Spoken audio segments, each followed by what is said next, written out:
Alright, hey guys, Paxter, and welcome to the top 5 worst EXs in TCG Pocket. And before I start the video, I just want to quickly thank everybody who subscribed to my channel as well as likes my videos. Thank you for getting me to 1,000 subscribers. It took me quite a while, a lot longer than most, and it might seem like a small number, but for me, it's pretty huge. So yeah, I appreciate everybody subscribed. And one more thing, before I start this video, I just want to add a bit of a disclaimer. So this video will specifically focus on non-promo EXs, because if I did include promo EXs, then I feel like the majority of this list will include said cards. And as for other cards in this game, such as trainer cards and non-EXs, I'll definitely be making top 5 videos for those in the future. So yeah, again, consider liking and subscribing. But for this video, strictly Series A non-promo EX cards. And with the introduction out of the way, let's get right into the video. So for number 5, we have Lucario EX. I remember before this guy came out, I was hyping him up. I was like, okay, non-EX Lucario, amazing card, and just wait for Lucario EX to come out and that'll just change the game. And once he came out, yeah, this is the card right here. It's very lackluster in my opinion. Of course, as you can see, abysmal damage, especially for that energy requirement. You're only doing 100 base damage, which isn't that great even with its attack ability, which targets the bench. Does 30 damage to one of your opponent's bench Pokemon. Just looking at this guy overall, he's mainly supposed to be ran towards the mid to late game. Also, his attack ability, you could pair it with Cyrus the next turn, the following turn, just mess up your opponent. But at the same time, I mean, I feel like you're not getting much value, and keep in mind, fighting type has no energy support currently in the game. There's going to be some scenarios where this guy would get out in the early game because of RNG. Just have him in your active slot. And with that being said, to get him fully built, it's going to take around 3 to 4 turns minimum to, yeah, just have him attack, which is pretty unfortunate, especially how fast-paced this meta is currently. Like, we have like Suicune and Greninja could just mess this guy up. Even if it's in the bench, it could just mess you up since that archetype focuses on bullying their opponent's bench Pokemon. But yeah, even when this came out, I mean, non-EX Lucario, I'm just gonna pull him up here for reference, debatably better, a lot better, better synergy, especially with other fighting type Pokemon, especially during that time. Keep in mind, when this guy first released, an amazing pairing at that time was Sudowoodo, Marshadow, and the non-EX Lucario. Because looking at non-EX Lucario, that plus 20 damage could help you out in the long run. Essentially a passive red in a sense, just getting that plus 20. And that's, on top of that, again, you could pair that with red to do a lot more. In my opinion, this card would have been a lot better if it had a secondary attack very similar to Garchomp EX. Once again, pulling it up right here. So as you can see with Garchomp, it has 2 attacks, one mainly for the early game, the second one for the late game. If it had something similar to this, then Lucario would have been, this card would have been at least slightly better. And yeah, just having only 1 attack, just being super abysmal. Like, if it was a lot more damage, like on top of that, like if it was like, let's say like 130, or let's say like after attacking with the attack ability, you could also target the opponent's active, doing 130 to your opponent's active Pokemon. That would be slightly better. But again, Rampardos does exist, but do keep in mind that when this card first came out, rare candies weren't in the game just yet. It did come out like in a couple packs later. So this card was far easier to get out compared to Rampardos. But at the same time, I mean, Rampardos, much better late game card in my opinion, just getting that flat out damage. And on top of that, being a non-EX made it a lot more versatile. And yeah, that was number 5, Lucario EX. Very unfortunate. Again, Lucario, he got his own movie. He has the literal aura. And it just sucks that they really did fumble with his EX, and they better cook with his Mega form, because his Mega Evolution form is definitely coming. We don't know just yet, but there's a high probability, one of the most popular Megas in my opinion, and probably statistically as well. But yeah, that was number 5. Going down to number 4, we have Passimian EX, one of the most forgotten EX cards in my opinion. I bet you guys, especially if you're a new player, you probably haven't heard of this guy. You probably heard of like Darkrai and all the other EXs, even some of the bad ones, just because of notoriety. But for this card, I feel like nobody talks about him, because this card was basically dead on release. I remember looking at it, I was like, it's good, but I mean, there's so many drawbacks to this card that it's not really worth running in my opinion. So for one thing, the damage is abysmal. 60 damage for 2 energy. In my opinion, damage is very low. Like, they could definitely, if I were them, I would up the damage and decrease the HP. Like, imagine this guy being a glass cannon towards early game. If they increase this Pokemon's damage to 80 instead of 60, you can potentially 2-hit KO a Giratina and Darkrai. So you're posing a lot more pressure towards the early game if this guy gets 20 more damage. And for HP, I mean, you could lower it to like 70 or like 80, something lower to kind of balance it out. Because on top of that, the ability isn't that great as well, in my opinion. So looking at the ability, I'm just going to read it out. If this Pokemon is in the active spot and is knocked out by damage from an attack from your opponent's Pokemon, move all fighting energy from this Pokemon to one of your bench Pokemon.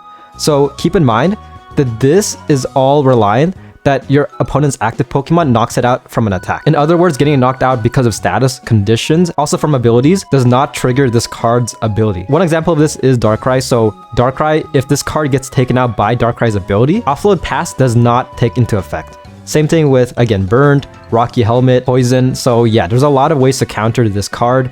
And overall, I mean, again, the ability on top with the damage, you don't really get that much value. And on top of that, there aren't really that many cards that synergizes well with this Pokemon, even especially nowadays, but even back in the day. You could pair this card with Arceus and even Lucario EX. At least with Arceus EX, you could pair Arceus with Dialga EX, potentially getting more value because Dialga, for one thing, you are guaranteed feeding that energy, whereas for Passimian, it's very reliant that this guy gets knocked out. So again, to add on to what I said earlier, on top of that, you're basically giving your opponent 2 points to feed your bench. And granted, again, it could help you out depending on your scenario. You could just, towards the late game, if this guy does get a bit of value, then you could potentially just one-shot your opponent's Pokemon and potentially win the game, sure. But again, I feel like Dialga EX is far more consistent. For one thing, I mean, you're feeding your bench without giving your opponent a point. I feel like it's the biggest thing. Because later on, of course, you could just sub out of Dialga and start attacking with Arceus. Granted, you are doing less damage with Dialga because Dialga only does 30 for his first attack, and this guy does 60. But again, keep in mind, Dialga has 2 attacks. So if you want, depending on how you want to play it, you could feed your bench and slowly feed Dialga EX as well, to the point where Dialga can use a second attack, doing 100 damage, chipping your opponent, and once he dies, you sub in one of your bench and just potentially one-shot opponent's active. So yeah, getting a lot more value. And with that being said, yeah, this card is number 4. And even nowadays, I mean, we have baby Pokemon. Sure, baby Pokemon are frail, but your opponent's only getting 1 point, whereas this guy gives them 2. And yeah, Passimian EX is number 4. Going down to number 3, we have Bibarel EX. Now, this card, once again, was somewhat dead on arrival. I feel like I haven't really seen anybody use Bibarel EX in any, like, in casual, in ranked, really anywhere.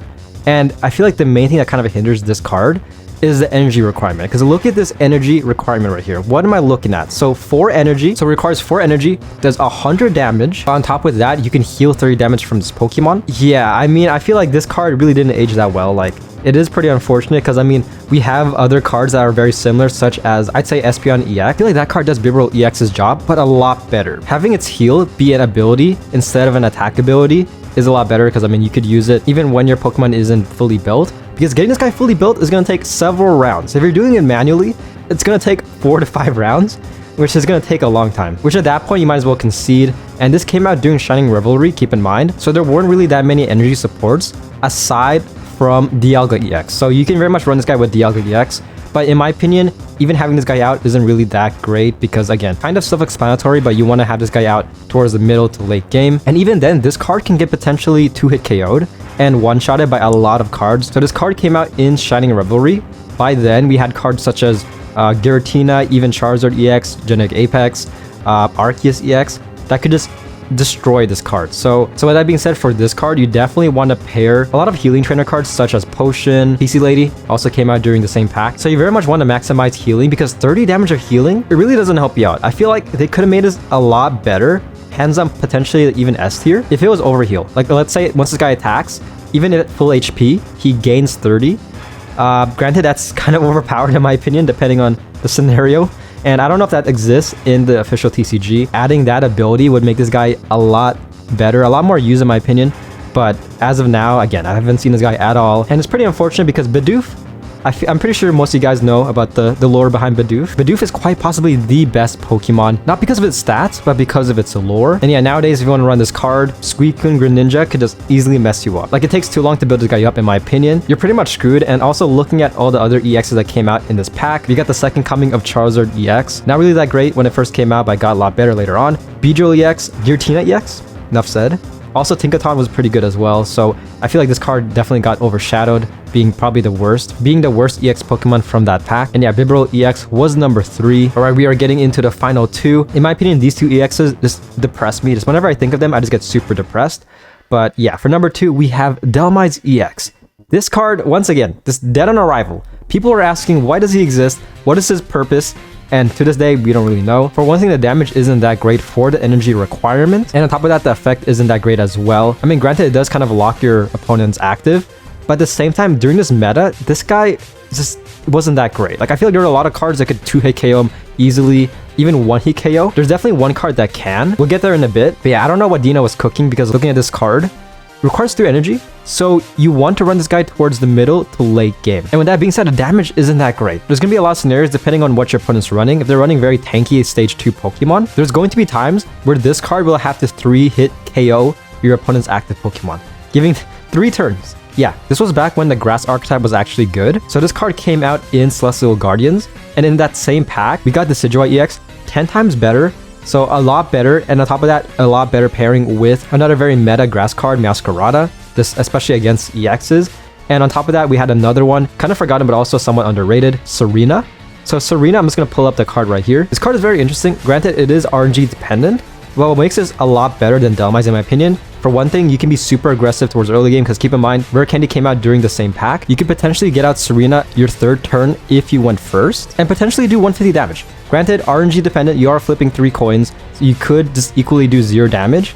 But at the same time, what makes this card amazing is that it does have a trainer card catered to its likeliness. Lima right here. Yeah, Lima is amazing. Using a Lima, you could heal up to 120 HP just flat out. Granted, you are losing an energy, but looking at Serena, all you need is 1 energy, so you can just feed Serena yet again. And if you have Giant Cape on, you could heal up to 150. One of the best healing items in the game, so yeah, you can get a lot of valuability with Serena. Again, RNG based, but high sustainability with that trainer card. And on top of a lot of grass cards being better than this card, there's also a huge hard counter to Dhelmise. So during the same pack, Incineroar EX came out, and just look at this guy. This guy's about to just demolish anything that's grass, dude. Being type effective, this guy is grass type's worst nightmare. Just Incineroar can potentially 2-hit KO this guy early game. So Incineroar, his first attack, can potentially do 70 to 90 damage. So yeah, base damage is 30, plus type advantage 50. And because of the burn, if it lasts for 2 turns, it does 40. 1 turn, which is guaranteed, is 20. So you could do 90, next turn do 70, and knock this card out before it could even breathe. And looking at the late game, yeah, the late game is pretty insane. So looking at Incineroar's second attack, this attack can do 100 damage, 100 base damage to Dhelmise, so 2-hit KOing in 2 turns. But if Incineroar did take some damage, you're doing 160 because of type advantage. And on top of that, if you want to make it even worse, if you want to overkill your opponent, let's say your opponent does Leaf Cape Dhelmise, putting the card up to 170 HP, you could pair Incineroar with Hau. Because keep in mind, Hau gives plus 30 damage to Incineroar, Decidueye, and Primarina. For this case, Incineroar. So you're doing a maximum of 190 to this Ghost Anchor, whatever he's supposed to be. Like, just completely decimating this Dhelmise. This guy really stands no chance. And yeah, Incineroar was very prominent in this meta. So with that being said, I mean, Dhelmise really didn't see any play. I feel like this is one of those EXs where Dina just adds an EX to basically just inflate how many EXs there are in the game. Because I feel like there's a lot of cards like that, especially on this list, as you can see, that weren't really meant to be that great, but they decided to add it in order to hinder your chances on getting a more broken EX or another card, such as, again, Decidueye EX, Incineroar EX. But that's just a theory. Just don't quote me on that. That's just my kind of headcanon for just how Dina thinks. 6 months later, this guy is still horrible. And yeah, Dhelmise was number 2. Now, before we get into number 1, I just want to quickly go over some honorable mentions. So the first honorable mention that we'll be going over is Lunala EX. Now, this card came out during Celestial Guardians, of course, and it's very unfortunate because looking at its other EX counterpart, Solgaleo was super meta relevant, just an absolute S tier deck for several months. Even nowadays, it's still rather used and still pretty good. Looking at Lunala, this card was supposed to be support pretty much, a support for Psychic type. But there's really no card that synergizes well with this card, and I feel like the biggest factor is that it's a stage 2. Stage 2, and on top of that, only doing 100 damage. 100 damage for 3 energy, not good at all. I mean, just looking at the ability, once during your turn, you may move all Psychic energy from one of your bench Psychic Pokemon to your active Pokemon. So from the looks of this, yeah, you want to run a full Psychic deck. But just looking at the Psychic archetype, most of the EXs and cards that were like super meta relevant are around 2 energy. So in other words, like you're not really getting much use with Lunala's ability, and it takes a while to get this Pokemon out, especially since, again, stage 2. I'm just looking at it. Okay, so the last Psychic EX that came out was Espeon EX, 2 energy. Sylveon EX requires 2 energy as well. Then we have Lunala, and then before Lunala we had Giratina EX. Giratina EX requires 4 energy, so yeah, Lunala could you could benefit with using Lunala, but the one thing with Giratina is that the card is very self-sufficient, especially with its ability. And yeah, Giratina is very powerful in Psychic, but in my opinion, I mean, most people use Giratina in other decks, such as water decks with Suicune, the Darktina pairing as well with using only purely Darkness type energy. And before that, I mean, yeah, the Smagius, 2 energy, Mew, maybe you can benefit with Mew, same thing with Gengar, and even Mewtwo as well. But those cards, I haven't seen them in rank in forever, pretty much. So yeah, with that being said, that's, again, very unfortunate because Solgaleo taking all the limelight, whereas this Cosmic Bat doesn't get any recognition whatsoever. It's just a very depressing card to look at. Just look at this. If this card was like a stage 1, it would be a lot more tolerable. But no, they decided, you know what, let's make him...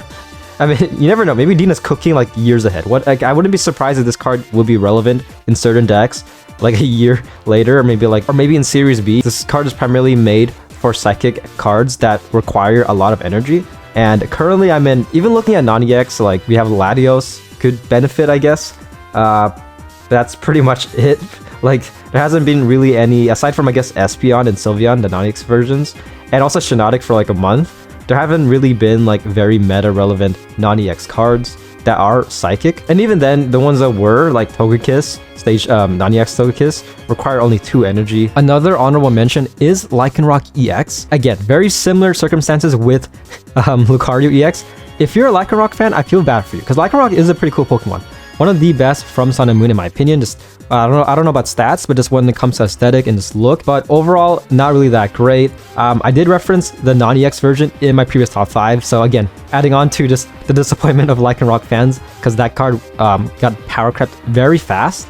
So yeah, looking at this card, HP 150, 130 damage, but requires 3 energy. So from the looks of this, you want to run him towards ideally the mid game as well as late game, but I feel like mid game is when this card shines. But with that being said, compared to this card, Rampardos is a lot better. For one thing, Rampardos is a stage 2, so it does benefit from Lily healing. And on top of that, rare candies already exist when this card came out. So yeah, Rampardos is a lot better in my opinion. Only requiring 1 energy, so you can just start building up your other Pokemon, whether it's Solvally or Garchomp EX. So yeah, compared to Rampardos, there's no real reason to run Lycanroc EX. And again, keep in mind Rampardos is a non-EX as well. So yeah, your opponent really isn't getting much value once knocking out Rampardos compared to Lycanroc EX. Pretty unfortunate because again, this card is easily forgotten like most EXs in this list. But it really does suck because I mean, look at this rainbow art.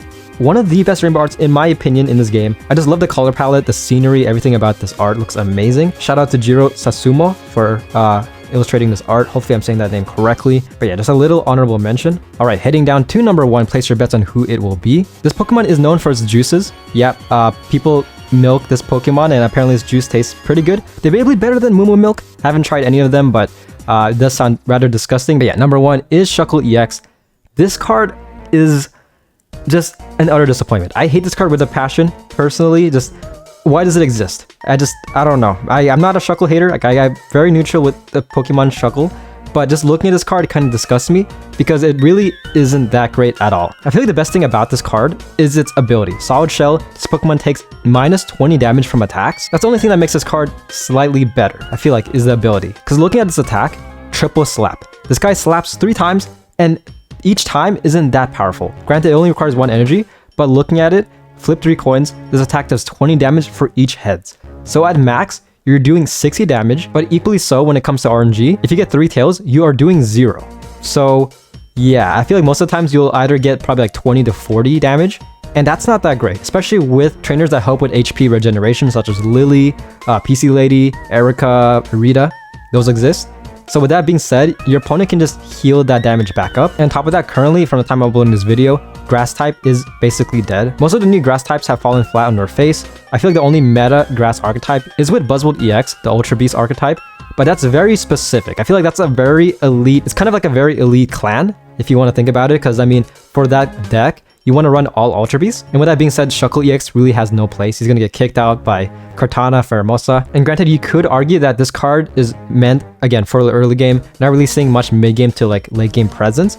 But this card is mainly meant to be a poke card, just like to mess up your opponent, just to kind of trigger their HP trainer cards, just to mess them up a little bit. But again, in my opinion, in the long run, it's not really worth it. Because if you look at this, it's something to note. You could do 120 damage in 2 turns if you get 6 heads in a row. And the chances of that, I calculated it, it's 1.56%. You have a 1.56% chance to get 6 heads in a row, which is pretty low. And again, cards such as Charizard EX from Shining Revelry, and even in, of course, the original Genetic Apex, could just one-shot this card. And yeah, that was number 1, Shuckle EX. Again, a huge L for Shuckle fans. I'm pretty sure there's probably a small niche of people who do like Shuckle. But you never know, man. You never know. Maybe someday they'll add a trainer card, Shuckle Juice, that will be a lot better than this card, a lot more used and a lot more viable. Because oftentimes this card will be a lot more viable as a drink rather than on the field. And yeah, that was the top 5 video. Hopefully you guys enjoyed. Make sure to like and subscribe if you want more. And if you guys disagree, let me know why in the comments below. Please keep it civilized because again, this is all highly opinionated and your opinion may vary. But yeah, hopefully you guys enjoyed. Hopefully you guys found this video informative and a little bit entertaining. I tried to be, but entertainment is subjective and so am I. I have no idea what I'm saying, but yeah, hopefully you guys enjoyed. I'm gonna go pass out and I'll see you guys in the next video. Peace.